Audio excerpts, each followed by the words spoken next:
गांव में चलोगे? क्यों? वो गांव वालों का फोन आया था, प्रोटेस्ट कर रहे हैं गांव में। प्रोटेस्ट किस बात का? अपना सरकारी स्कूल था ना, बंद हो गया। अरे यार, बंद नहीं होया, वो मर्ज होया है। मर्ज मतलब? मर्ज मतलब अपना गांव में 2 सरकारी स्कूल थे, दोनों में बच्चे कम कम थे। अब दोनों को मर्ज करके एक स्कूल बना दिया। 2 स्कूल थे, हाँ। एक स्कूल बना दिया। हाँ, एक स्कूल वो तो बंद ही हुआ है। तो मैं इंग्लिश में बोल रहा हूं। पूरे हरियाणा में 300 से ज्यादा स्कूल बंद हो गए हैं। पूरे देश में 50,000 से ज्यादा स्कूल बंद हो गए हैं। और ये तो शुरुआत है। सरकार तो छाती ठोक के कह रही है कि और स्कूलों को बंद किया जाएगा, टीचर्स की पोस्ट को खत्म किया जाएगा। इसलिए गांव वाले अलग अलग गांव में प्रोटेस्ट कर रहे हैं इसके खिलाफ। अरे यार, गांव वाले तो पागल हैं, किसी बात की पूरी जानकारी है नहीं, बस प्रोटेस्ट कर दो शुरू। एक बात बता, जब कोई भी आदमी अपने बच्चों को सरकारी स्कूल में पढ़ाने को तैयार ही नहीं है तो उन स्कूलों का करेंगे क्या? कर दो बंद। एक बात बता, तू अपने बच्चों को सरकारी स्कूल में पढ़ाएगा? मतलब मैं अपने बच्चों को सरकारी बस में नहीं भेजता तो सरकारी बसों को खत्म कर दो। मैं अपने बच्चों को ट्रेन में नहीं भेजता तो ट्रेन को खत्म कर दो। मैं अपने बच्चों को सरकारी स्कूलों में नहीं भेजता तो सरकारी स्कूलों को खत्म कर दो। मेरे तो बच्चे ही नहीं हैं तो सारे देश के बच्चों को खत्म कर दो। ये क्या लॉजिक हुआ? अरे तू अपनी छोड़, एक बात बता, सरकारी स्कूलों में जितने टीचर्स हैं क्या वो अपने बच्चों को सरकारी स्कूलों में पढ़ाते हैं? उससे भी बड़ा सवाल यह है कि वो अपने बच्चों को सरकारी स्कूलों में क्यों नहीं पढ़ाते हैं। क्यों नहीं पढ़ाते? क्योंकि सरकारी स्कूलों को पढ़ने लायक नहीं छोड़ा गया है। स्कूलों में टीचर नहीं है। शायद ही कोई ऐसा स्कूल हो जहां पर जितने टीचर्स की जरूरत है उतने टीचर हों। बैठने के लिए ढंग की इमारत नहीं है, कमरे नहीं है। कई स्कूलों की तो छतें गिर जाती हैं जिस वक्त क्लास चल रही होती है। पीने तक का पानी नहीं है, बैठने के लिए बेंच नहीं है। यहां तक कि टॉयलेट तक भी ऐसे होते हैं कि अगर कोई चला जाए तो मरीज बन के वापिस आए। ऐसे स्कूलों में कौन अपने बच्चों को पढ़ाना चाहेगा? अरे यार, ठीक है, सारे स्कूलों में अच्छी व्यवस्था नहीं है, लेकिन बहुत सारे स्कूल ऐसे हैं जिनमें सारी व्यवस्थाएं हैं और स्टाफ भी पूरा है। वहां टीचर्स कितना पढ़ाते हैं बताइयो? हाँ, सही बात, ये बात सही कही। अपने शहर में भी और बहुत सारे शहरों में, अलग अलग स्टेट में कई स्कूल ऐसे हैं, सरकारी स्कूलों की बात कर रहा हूं मैं, जहां पर स्टाफ पूरा है, ठीक ठाक व्यवस्थाएं हैं, साफ सफाई है, इमारतें वगैरह, बिल्डिंग्स वगैरह अच्छी हैं। उन स्कूलों में जाके देखो। आप टीचर्स की बात करते हो, अधिकारियों के बच्चे भी उन सरकारी स्कूलों में पढ़ते हैं। उन स्कूलों में एडमिशन के लिए सिफारिशें लगती हैं, एडमिशन नहीं हो पाते। कौन नहीं चाहता अपने बच्चों को सरकारी स्कूलों में पढ़ाना? कोई सरकारी स्कूलों को बनाए तो ऐसा जिसमें लोग अपने बच्चों को पढ़ाना चाहें। तो बना लो। जब सरकारी स्कूल के टीचर्स बच्चों को अच्छा पढ़ाएंगे तो सरकारी स्कूल अपने आप अच्छे हो जाएंगे। बता, क्यों नहीं टीचर्स बच्चों को पढ़ाते? मुझे एक बात बता, तू जंगल राज में रह रहा है या एडमिनिस्ट्रेटिव सिस्टम में रह रहा है? मतलब ये जंगल राज में होता है। अपने आप ठीक कर लो, अपने आप हो जाएगा, अपने आप सही हो जाएगा, अपने आप गलत हो जाएगा। शेर की मर्जी, जिसको मर्जी खा जाए, जिसको मर्जी छोड़ दे, उसके मूड के ऊपर है। ये हिरण की कैपेसिटी है, शेर से तेज दौड़ सकता है तो बच जाएगा, नहीं तो उसका शिकार हो जाएगा। ये होता है जंगल राज। एडमिनिस्ट्रेटिव सिस्टम, प्रशासकीय व्यवस्था पता है क्या होती है? जहां पर कोई जवाबदेही होती है, कोई हायरार्की होती है, कहीं चेक एंड बैलेंसेस होते हैं। प्रशासकीय व्यवस्था पता है क्या कहती है? अगर आप टीचर नियुक्त करते हैं या किसी भी महकमे में कोई भी कर्मचारी नियुक्त करते हैं तो वो अपने आप काम नहीं करेगा, उससे काम करवाना पड़ेगा। इसलिए चेक एंड बैलेंसेस होते हैं, जवाबदेही तय की जाती है। टीचर्स को अगर नियुक्त किया गया है तो वो काम नहीं करेंगे या काम करेंगे, ये देखने के लिए हेडमास्टर या प्रिंसिपल को नियुक्त किया जाता है। और सिस्टम ये मानकर चलता है कि वो प्रिंसिपल भी अपनी मर्जी से काम नहीं करेगा, उसके ऊपर भी बीओ की नियुक्ति होगी और वो भी अपनी मर्जी से काम नहीं करेगा। उसकी जवाबदेही तय करने के लिए डीओ की नियुक्ति होगी। डीओ के ऊपर और अधिकारी होगा, उसके ऊपर और अधिकारी होगा, उसके ऊपर शिक्षा मंत्री होगा और उसके ऊपर मुख्यमंत्री होगा। यानी अगर कोई एक टीचर किसी स्कूल में सही से नहीं पढ़ा रहा है तो ये सिर्फ उस टीचर का फेलियर नहीं है, सिर्फ उसकी गलती, उसकी कमी नहीं है, ये पूरे के पूरे सिस्टम की, शिक्षा मंत्री की, मुख्यमंत्री तक की जिम्मेदारी है। ये पूरा का पूरा सिस्टम जब कोलैप्स होता है तब जाकर कोई कर्मचारी अपना काम सही से नहीं करता है।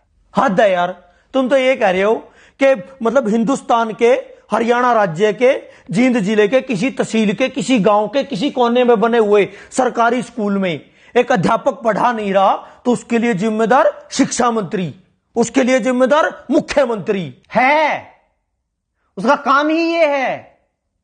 अगर शिक्षा मंत्री को यह नहीं पता है कि उसके टीचर्स ढंग से काम कर रहे हैं या नहीं कर रहे हैं, उनकी क्या जरूरतें हैं, क्यों अपना काम सही से नहीं कर पा रहे हैं, क्यों उसके स्कूलों से बच्चे कम हो रहे हैं, तो किसकी जिम्मेदारी होनी चाहिए? किस बात का शिक्षा मंत्री है वो? अगर वो अपने स्कूलों को सही से नहीं चला पा रहा है तो उसको हटाओ नौकरी से, किसी और को लगाओ। और क्या बात करते हो, सरकारी स्कूलों के टीचर्स अपना काम नहीं करते? यही सरकार होती है ना, यही सरकारी कर्मचारी होते हैं। जब इन लोगों की ड्यूटी लगा दी जाती है कि जाके पता करो गांव में कितने लोग खुले में शौच करने के लिए जाते हैं, सुबह 4 बजे 5 बजे उठ के बाहर कौन पोटी करने के लिए जा रहा है, उनकी गिनती यही टीचर्स करते हैं। कभी परिवार पहचान पत्र बनाने में ड्यूटी लगा दी जाती है, कभी कावड़ियों की सेवा में लगा दी जाती है, कभी मेले और मंडियों में ड्यूटी लगा दी जाती है, और उन टीचर्स से यही सरकार काम लेती है। वो काम तो बड़े अच्छे से कर देते हैं टीचर्स। पता है क्यों? क्योंकि सरकार टीचर से वो काम करवाना चाहती है, शिद्दत से करवाना चाहती है, इसलिए वो काम करवा लेती है। लेकिन यही सरकार नहीं चाहती कि ये टीचर्स स्कूलों में पढ़ाएं। इसलिए मैं भी मानता हूं बहुत सारे टीचर्स अपना काम ईमानदारी से नहीं करते होंगे, क्योंकि उनको पता है कोई चेक एंड बैलेंस नहीं है, कोई जवाबदेही नहीं है, और सरकार खुद नहीं चाहती कि सरकारी स्कूलों में पढ़ाई हो, ताकि बच्चे धीरे धीरे स्कूलों से अपना नाम कटवा कर प्राइवेट स्कूलों में चले जाएं, फिर स्टूडेंट्स की संख्या कम हो जाए और सरकार को बहाना मिल जाए, बच्चे तो आ ही नहीं रहे, स्कूल बंद कर दो। ये ज्ञान देने वाले बहुत मिलेंगे। टीचर्स पढ़ाना शुरू कर दो तो स्कूल अपने आप अच्छे हो जाएंगे। लोग रिश्वत लेना बंद कर दो तो अपने आप करप्शन खत्म हो जाएगा। लोग साफ सफाई रखने लग जाएं तो अपने आप स्वच्छता हो जाएगी। लोग प्रदूषण फैलाना बंद कर दें तो अपने आप पर्यावरण अच्छा हो जाएगा। एडमिनिस्ट्रेटिव सिस्टम में लोग अपने आप नहीं करते, सिस्टम तय करता है कि आपको क्या करना है। देश चला रहे हो, यह सत्संग भवन नहीं चल रहा है यहां पे। चल ठीक है, ये जो पढ़ा रहे हैं या नहीं पढ़ा रहे, सैलरी पता है उनकी कितनी है? 70,000, 80,000। प्राइवेट स्कूलों में भी टीचर हैं 20-20, 25-25 हजार में, इनसे काफी अच्छा पढ़ाते हैं। इनकी सैलरी इतनी क्यों है? अब इस बात को तो क्या जवाब दूं? रुक एक बार, एक लिस्ट में इसी की निकाली थी मैंने। अपने देश में बहुत सारे लोगों को यह लगता है कि टीचर्स की सैलरी बहुत है, लेकिन जो दुनिया के अच्छे अच्छे देश है ना, जहां पर अच्छा एजुकेशन सिस्टम है, लाइफ लिविंग स्टैंडर्ड है, जहां का वीजा लगवाने के लिए दुनिया भर के लोग मरते हैं, उन देशों की बात कर। कनाडा में $1,00,000 सालाना, $1,00,000 सालाना टीचर्स की औसत इनकम है। पता है कितना हुआ? 1,00,000 को 80 से गुणा कर 80 लाख रुपए सालाना। बता महीने की कितनी सैलरी हुई? जर्मनी में 63,000 यूरो, वो भी लगभग 80 रुपए के बराबर है, उसको भी 80 से गुना कर। आगे आजा, नीदरलैंड में 60,000 यूरो, ऑस्ट्रेलिया में 98,000, लगभग $1,00,000, यूएसए में $60,000, आयरलैंड में $48,000, डेनमार्क में 47,000 यूरो, ऑस्ट्रिया में 45,000 यूरो। और तुम लोगों को यह लगता है कि हमारे देश में टीचर्स की सैलरी तो पता नहीं बहुत ज्यादा है। प्राइवेट स्कूलों में तो 20,000 में पढ़ा रहे हैं। जब सरकारी स्कूल वालों की 20,000 रुपए सैलरी कर दोगे ना, तो फिर 10,000 वाले आएंगे।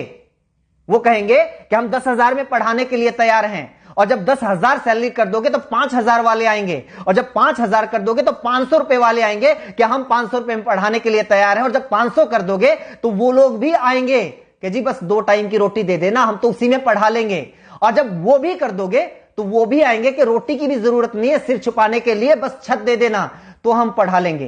कितना नीचे जाओगे?